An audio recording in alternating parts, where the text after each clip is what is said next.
without going to the letters of Could this you- communication. Could you please first manifest what you have in your possession?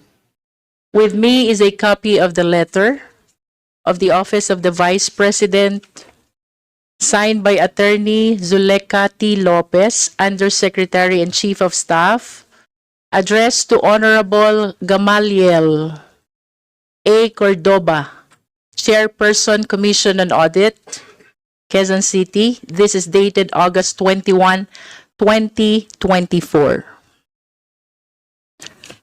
Madam Chair, this is composed of 4 pages, and I lament that I do not have material time to go over this letter by the letters. Nonetheless, I wish to manifest that the substance of this letter is an opposition to the subpoena that was issued by Congress. If I may read, we are of the position that the subject subpoena should not be complied for the following reasons. If I may continue, Madam Chair, Yes, please proceed. among the issues that were raised, one is the violation of the principle of separation of power. Second is violation to due process. And third is the confidential nature of the fund. Madam Chair, I wish to manifest my comment to the issues that were raised in this letter.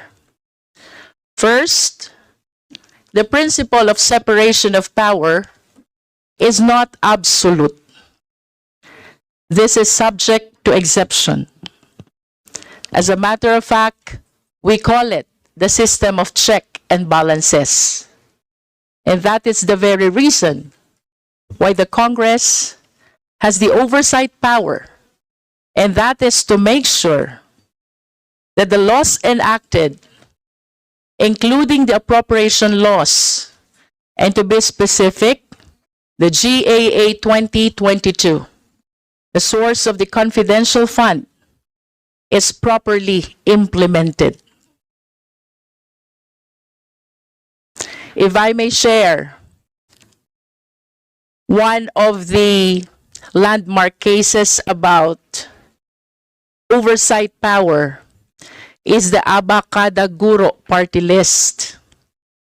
There are 3 consequences of oversight power. One is congressional scrutiny.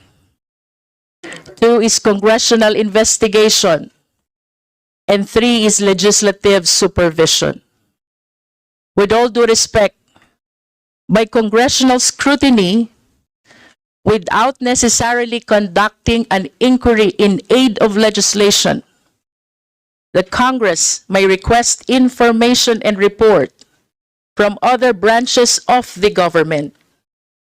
Similarly, it can recommend and pass resolution for consideration of the agency involved. Madam Chair, with respect to the violation of due process, I humbly believe that we are all witnesses in today's hearing. We are in fact catering the right to due process. A number of the esteemed members of the House propounded questions already, but our Vice President maintained his position not to address the question concerning confidential fund. But speaking about due process, I humbly submit that notice was given. This is a budget briefing, and ample opportunity to explain was even accorded. It is my humble submission, Madam Chair, that contrary to the letter, we did not violate due process. As a matter of fact, we catered due process. Finally, Madam Chair, they raised the confidential nature of the fund. Ito po'y tanong na nais kong iwanan sa mga kapwa natin Pilipino. Granting that the nature of the fund is confidential and recognizing Memorandum Circular Number 15, 2023 relating to the privileged communication.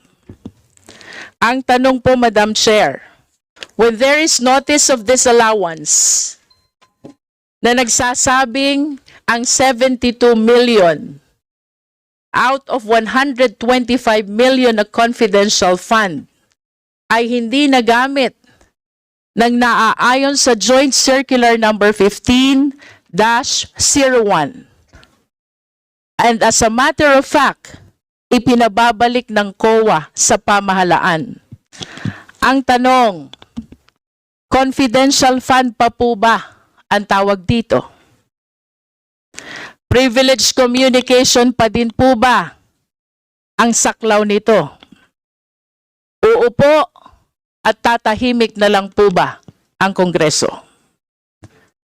I wish to share the case of Chavez versus Public Estates Authority. Kindly wrap up. This is the right of the people to information on matters of public concern.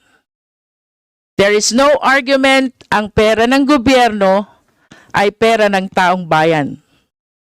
Unless the citizens have proper information, we cannot fulfill the constitutional mandate that public office is a public trust. I submit, Madam Chair. Madam Vice President, do you care to comment? Yes, Madam Chair, nasabi kanina, ang gist lang na nakuha ko na nasabi kanina ni Representative Luistro. Luistro, yes, is that wala siyang time na isa-isahin per letter yung letter namin sa Commission on Audit on why the requested documents should not be released to Congress. Pero nakahanda na yung mga sagot niya sa lahat ng arguments namin sa national security, sa due process, and sa separation of powers. Is this part ba of what you said earlier, Representative Kimbo, let's stick to the plan?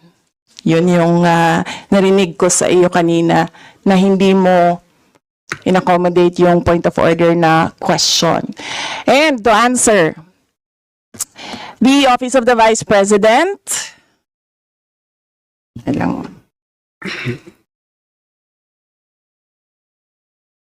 the issue of confidential funds, we have received audit actions regarding confidential funds of the OVP. We have submitted our responses and we assure our full cooperation with the ongoing and unfinished audit.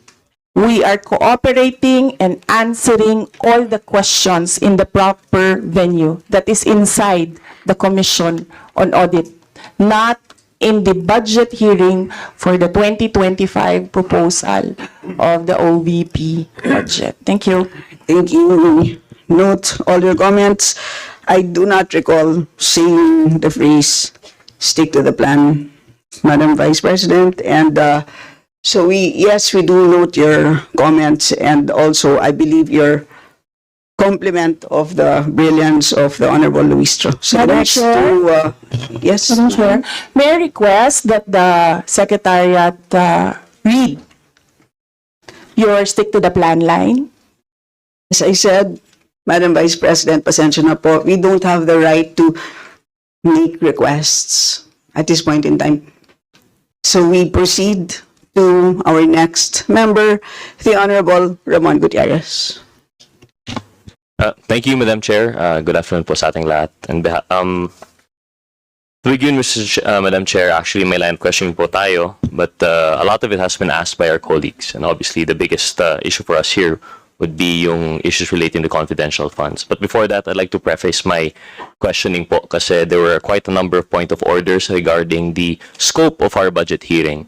And though, of course, we defer to the senior lawyers and their experience, it is my opinion that we are well within the bounds of our discussion for 3 points that I would like to share just for the consideration of the body. First, as mentioned by Congressman Manuel, Under our rules, under Rule 162, we have rulings as President. Under Rule 163, we have supplementary rules regarding our parliamentary practices. So it's very clear po that by tradition, we really follow po, no, kung ano po yung nangyari sa previous hearings, we could still pursue the same.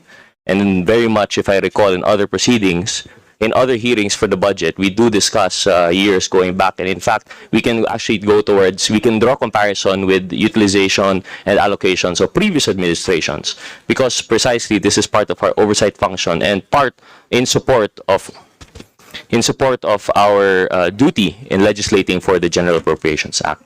Second, Mr. Chair, I'd like to point out also that part of the President's budget in the NEP, if we take a look, that there is a portion on proposed budget, there's a portion on current budget, and there's a portion on actual. So as a matter of fact, and I believe it was actually DS Ungab who taught me this when we had our workshop, when we started for the first termers here. And that actually, while we are discussing the budget of 2025, verily part of the NEP, of the actual, is actually discussing 2022. And very much, as precisely mentioned by Congresswoman Kimbo, sometimes the validity of appropriations can go on for 2 years, and that is why exactly we can really look into that. And third, and I think most important in relation to the issue of the confidential funds, is the question of the yung sa COA po, yung itong notice of disallowance and audit report which we have received by virtue of subpoena duces tecum.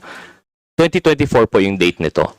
So I think it would have been impossible for us to tackle these matters in the previous deliberations. And I think rather than, although the proposal is noted that we have different committees to hear these kinds of things, given the nature that it is not yet final, I think the hearing before the budget would be most appropriate to consider the same. So with that said, Madam Chair, I would like to proceed with my questioning. And I would be addressing this question to the Honorable Vice President.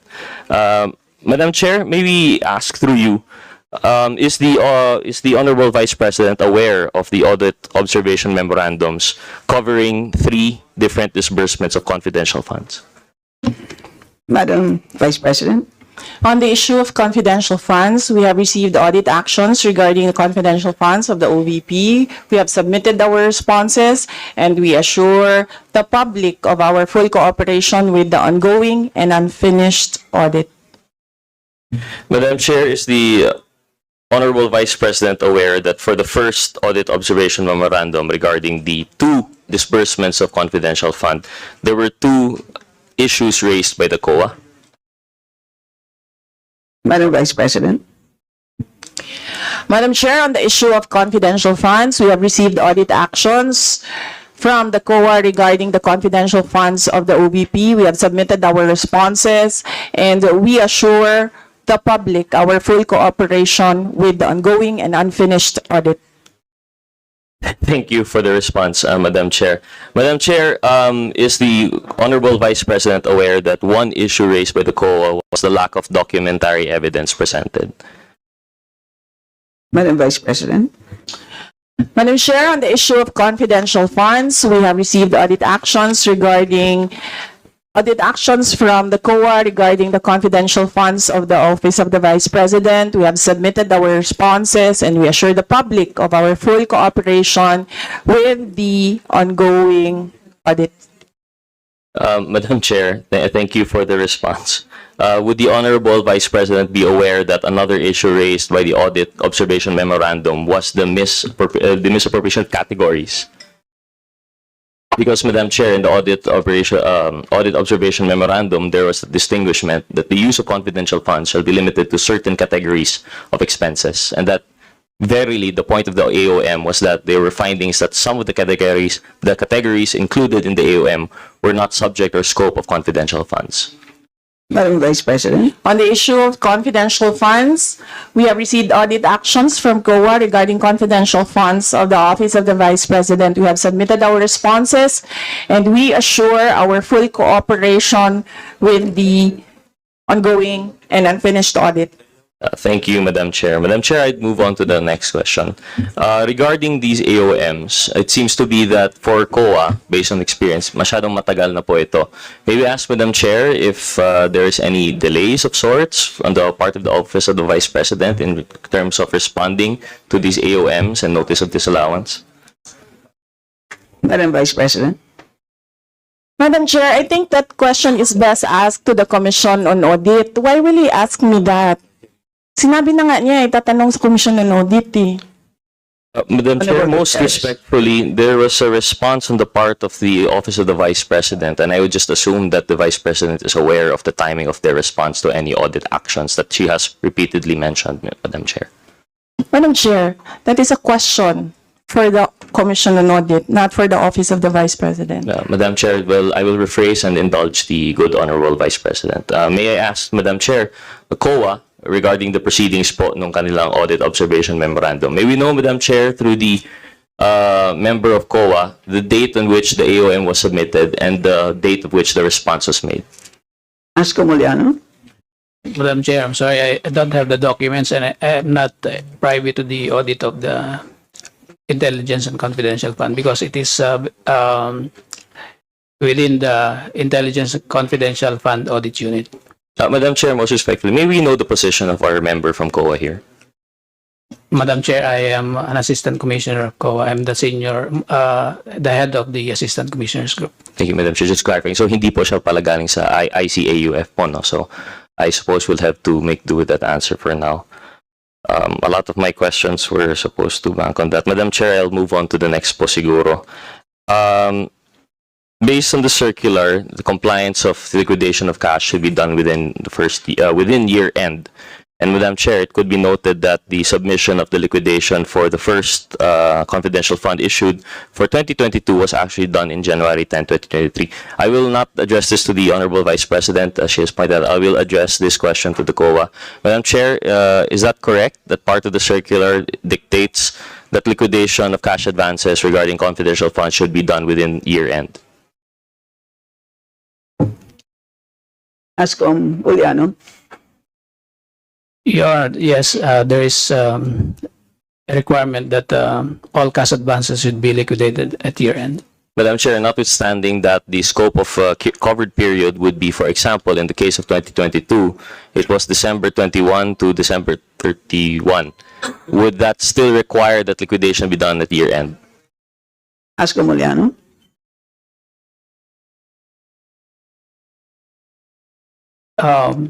If the disbursement is not yet generally all unliquidated cash advances should be liquidated at year end. So, Madam Chair, notwithstanding that it ended December 31, it should have been liquidated at that time, but yet the liquidation report was filed in January 10. Wouldn't this be ground for the disallowance of the whole confidential fund for 2022, Madam Chair? Ask Muliano. Under our rules, the disallowance is based on the usage of funds, not on the cash advance.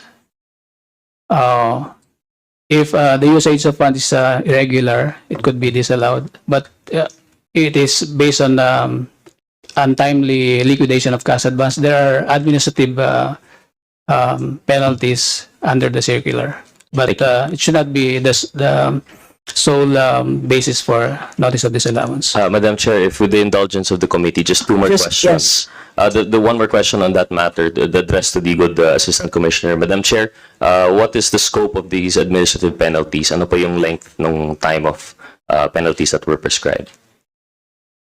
I don't have the circular on the cash advance. Okay. It's 97-001 if I still remember it. Yeah, thank you, Madam Chair. Madam Chair, last question po, no? And I think it should be noted that the first CIF that was issued, the first confidential funds 2022, was based on yung contingent fund and later on passed on. But however, for the second, it was already part of the GAA. And this amount was 500 million. However, based on the liquidation, only 375 million was used. May we know, Madam Chair, from the Office of the Vice President, why the fourth supposed quarter, the fourth tranche, was not utilized? Madam Vice President. Kasi Madam Chair, noong nagsagutan na kayo, ikaw, Representative Kimbo, tsaka Representative Castro, about the 11 days, 19 days, ilang days na yon ng utilization, nakita ko na that was the start of an attack against the Office of the Vice President and i-hinge yung attack on the confidential fund use. So nakita na namin yung timelines and nakita na namin yung kumbaga script sa narrative ng attack on the Office of the Vice President with regard to confidential funds. So to show goodwill to the people and para mapabigyan ng muka na sinabi namin na hindi namin napapadali ang trabaho namin dahil sa confidential funds, dahil natatarget namin kung saan dapat ilagay ang proyekto, pero pwede kaming magtrabaho ng walang confidential funds. That is the reason why hindi na namin ginamit ang fourth quarter na confidential funds sa Office of the Vice President to show the people, the public, that we are in good faith sa paggamit ng confidential funds. And we are true to our word na sinabi namin na napapadali ang trabaho, pero pwedeng i-give up yan. That was your last question. Would the Madam follow-up be allowed, Chair. Madam Chair? Madam Chair. Let us just finish, Honorable Gutierrez. Given the substantial response this time, Madam Chair, I'd like to follow up the question. But isn't it the case for this batch of confidential funds? This was issued through the GAA, and therefore it went very precisely, may NEP po yan as part of the President's budget. You made your case before the DBM for 500 million. So the expectation is there was a program to be followed for disbursement for 500 million. Isn't it, Madam Chair, when we indicate in our GAA certain allocations, the expectation is that it would be utilized to its fullest extent? Would this mean now, Madam Chair, that the confidential fund, even for any supposed program submitted to the DBM, is actually discretionary on the part of the public official? Madam Chair. Madam Vice President. Madam Chair. Let's just finish, Madam Vice President. Yes, Madam Chair, yung paggamit namin, kanina in-explain ko na, hindi na namin ginamit, kasi nakita na namin sa timeline may sagutan ng 11, 19 days, and then meron nang lumabas na AOM ng COA within days, and then meron na namang lumabas na another AOM. So nakikita na namin yung pattern noong attack. That's why we decided in the Office of the Vice President na wag na dagdagan pa yung bala ng attack at ipakita sa mga tao na yung confidential funds, we are in good faith of using that and goodwill namin na napapadali yung trabaho, pero pwede siyang hindi gamitin ng Office of the Vice President. Salamat. Madam Chair. Thank you, Honorable Gutierrez. Madam Chair. Yes, Interjection. unless it's a point of order, we will not entertain. Since my name is mentioned by the Vice President, may I answer? May I comment also, Madam Chair? Just a short interjection. Yes, kasi yung sinasabi niyang attack, hindi ko po maintindihan yung attack. Nagtatawanan daw tayo during the, kung ano man yung sinasabi, on 11 days, I think hindi ako yon, no? I-review niya yung naging proceedings noong 2023 na budget. Second, Madam Chair, hindi ko maintindihan itong attack na to kasi legitimate yung ni-raise natin about confidential funds noong 2022 na nakita naman talaga natin on records na wala talagang item na confidential funds sa 2022. Kaya ni-raise natin yon, Madam Chair, at wala akong planong i-attack. Para saan? Ito, ginagawa lang natin, di ba? Dahil ito, trabaho naman natin, mandated tayo na busisiin ang mga budget related sa iba't ibang mga agency. So, hindi ito, wala itong intention, but for the sake of the budget lang, at tinitignan naman, nakita naman natin na walang line item sa 2022 budget. Kaya dapat lang na ma-explain. At kaya nga yun, nagkaroon na tayo ng audit at yung galing na sa COA at naintindihan na natin kung paano yan ginamit. So, I beg to disagree na sa umpisa pa lang ay may plano na ako na mag-attack kanino sa Office of the Vice President. And in fact, nag-request pa nga siya ng budget for confidential fund in 2024. Na kung di natin na-discover yung 2022 na confidential funds, well, magtutuloy-tuloy pa rin yung ganyan, Madam Chair. So, yes, Madam Chair. So, I beg to disagree na meron akong intention na mag-attack sa kanya or sa Office of the Thank you. Vice President. Point of clarification, Madam Chair. Yes, Honorable Dan Point of Fernandez. clarification. Just the last one, and then I we just will- wanted to be clarified, Madam Chair, because there's accusations coming from the Vice President that there is a collective action that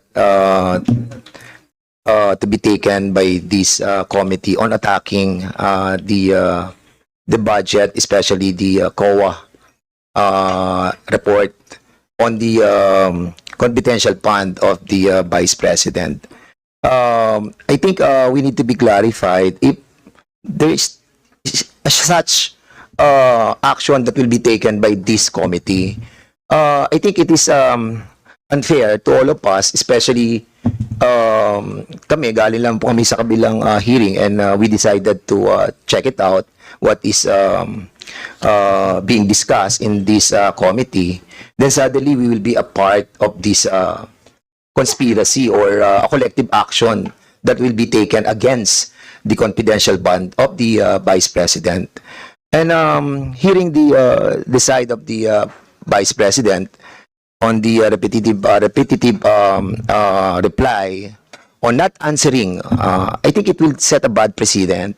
What prevents other departments that we will be inviting over to do the same? And I think it is incumbent upon her, with all due respect and with humility, for us to be clarified on those budget that was used for the confidential fund. And I think being a part of the accusations that we are part of the collective action to malign her on the confidential fund is something that is out of order. I know, Madam Chair, that kung titignan naman po natin yung budget niya for 2025 na 2 billion and comparing to 2024 budget na 1.8, myself, I will move to approve this budget. Because ang liit lang naman po ng increase niya. But what hurts me ay yung pong masama po tayo doon sa sinasabi po niya na meron po tayong collective action to malign her. So do you wish to introduce a motion? And ang sinasabi ko lang po sana, I want to be clarified that it is a collective action of this committee to have a malicious intent on asking the confidential fund of the Vice President on the previous years. We are doing that in the different committees. We are doing that in the different investigations. And what I'm trying to point out, Madam Chair, I hope that the accusation of the Vice President have basis on trying to involve everybody on this conspiracy to attack her. So just to I just want clarify, it to be clarified. Madam Chair. absolutely, we have absolutely no plan, any conspiracy, if I may use that word, to attack, if I also may use that word. Nandito lang po tayo para kilatisin ang budget ng isang ahensya ng gobyerno. Yun lang po, maliwanag. May point of clarification, Madam yes po. Chair. If that conspiracy theory of having this a pre-attack on her budget is being conspired by this committee. And if that is so, let me out, Madam Chair. Hindi po ako kasama doon. And I hope that the good Vice President will amend her statement involving everybody for this action taken by this committee, Madam Chair. Would Madam Chair, Vice President wish to? I did not say tumatawa. Gusto niyo ulitin? Gusto niyo ipabasa ulit sa Secretary kung ano sinabi ko? I did not say tumatawa kayo. Number 2, I did not say attack by the committee. Number 3, I did not say collective action. Sa kanya nang galing yun. I did not say conspiracy theory. Sa kanya nang galing yun. Pabasa niya ulit kung ano sinabi ko. And so, Madam Vice President, because those words were uttered Madam Chair. by Madam someone, I just Just because you don't like my answer, you don't like how I answer, you don't like my demeanor, hindi ibig sabihin na hindi ako sumasagot. And that's the reason why, Madam Chair, I asked for the point of clarification. yes, so And, again, I had now that the pwede lang Vice- po sana. Now that the Sandali Vice lang po. President, Sandali lang po, para hindi po tayo nagsasabay-sabay, merong clarification na hiningi at nag-clarify naman po ako. Wala pong plano kasi kanina, very clear ang sinabi naman po, there was a plan, stick to the plan. Wala rin po ako natatandaan. I kept saying, let us all stick to the issues, which is the budget. So yun na lang po. Let's just end here and so that we can move on. yes, Madam Chair, Kung if I pwede lang may, po sana, let's move on. Lastly. Meron pa pong isang budget pagkatapos nito. lastly, that's the reason why I asked for a point of clarification. The point of clarification is to be clarified by the resource person. And if that is the answer of the good Vice President, I will accept that her intention is not to involve everybody on a collective Yes. attack on And her. we're happy with that And I'm happy clarification. on the answer of the Vice President. But, of course, I just wanted to review the, anyway, thank you so much, Madam Right, Chair. salamat.